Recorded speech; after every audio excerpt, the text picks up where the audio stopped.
So you want to complete the square. This is the most basic form of completing the square. It's where you might want to complete the square the most, where the b term of the quadratic is even. You'll see why this works out really nicely, especially when you look at the other videos where, for example, b might be odd, or b might be a fraction, or the a term might be more than 1. In all of those scenarios, it's a real pain. In these scenarios, we have x squared term, the a coefficient is 1, and for the rest, the b term is even. Why is that important? It's because when we find a completed square form, we halve the b term. Okay, so let's look at this from an explorative point of view as to why this might work. We have x squared plus 4x. The problem with this is if we try and set this to 0 and then rearrange it, we're a bit stuck. I mean, perhaps we could factorize it first.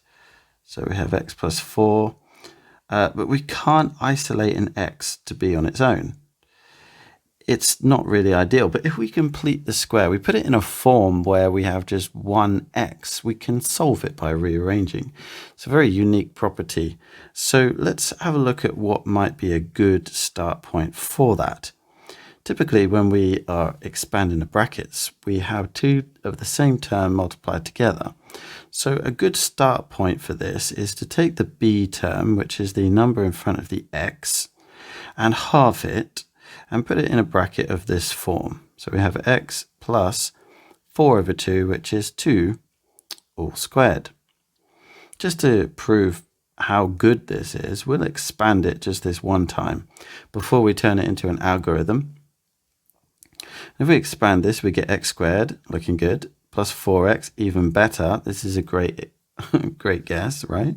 The problem is the plus 4. So clearly we did pretty well on this as a guess, as a accurate equivalent, but the plus 4 is a problem. So if we took our guess, I say guess, but you know, educated guess, and then we subtract 4 from it, so we get rid of this 4 over here, then this would be a great equivalent because we have one x. So clear a bit of space to show you why it's a great equivalent. Now imagine putting this equal to 0 to solve it. You could move the 4 over, you could square root both sides, and then take away 2, and you would be able to isolate an x. But we're going to put it into completed square form only today, or in this video, and then that means leaving it like so. Now let's turn it into an algorithm as quickly as possible. First of all, we know that we halve the term here.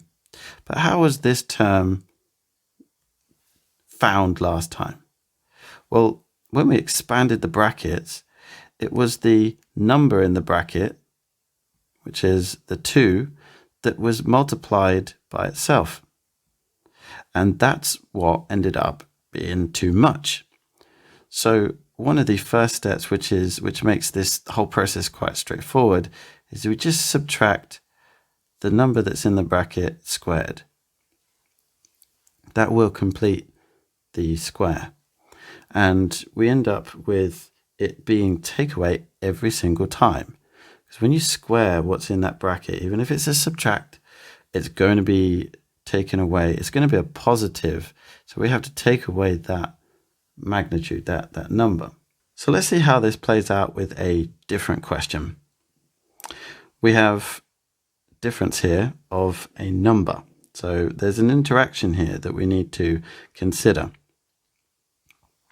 Let's use the same process as before. If we halve the b term, we end up with x plus 5 all squared. Let's expand it to see what that looks like and see where there might be a problem. X squared plus 10x. Wow, that's really good. But yeah, 25. So we can see that the 25 is going to have to reduce back to the negative 5. And unfortunately, means that this guess is slightly off. But not to worry, if we just take the guess and subtract 30, that's the adjustment, and we can now say that the expression we had originally is equal to this. X plus 5 all squared minus 30 is exactly the same. We can now put it equal to 0 and rearrange it because there's just one x. We could also find the minimum point from here.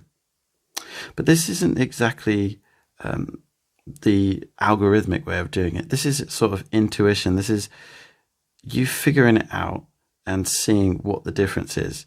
But rather than expand it and then considering what is the difference, we can turn this into an algorithmic process. And this is the first one we can see it in full. So they start with x plus 5 all squared. The automatic, or should we say the first thing to do, is to subtract whatever number is in the brackets squared. That's the same as what we had up the top here. We take away that number squared. You can see that that will leave us with the wrong number. We'll end up with, I'll just show it out to the side, we'll end up with our x squared plus 10x plus 25 minus 25. So in essence, what we've done is cancelled out any number and left us with just the x squared plus 10x part. So you can see all that we have to do now to adjust is to subtract the 5 so that it's the same as it was before. Although my explanation there added a layer of complexity to this, actually it's very simple to just add the number onto the end. The explanation was just so you could see where it comes from.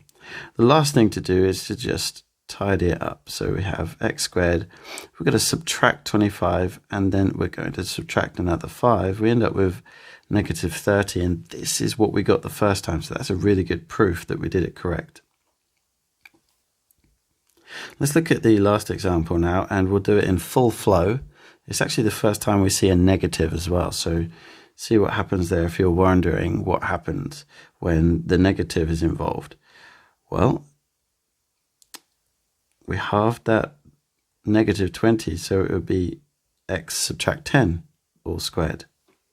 Okay, and we're then going to subtract 10 squared. It's interesting, some of you might think, well, you've got a negative 10 in there. Why do you not end up adding this? Well, technically, we have negative 10 squared. So that's going to be a positive. It just doesn't matter. I'm just going to put the magnitude of that number squared because it's always going to be subtract. And lastly, we add the 15. So tidying it up, the x minus 10 all squared is good to go, but the minus 100 plus 15 leaves us with negative 85. And we've completed the square. You can, from this point, put it equal to 0 and rearrange it, or this exact form allows you to find the minimum point on this graph, or maximum, depends on what you're looking at.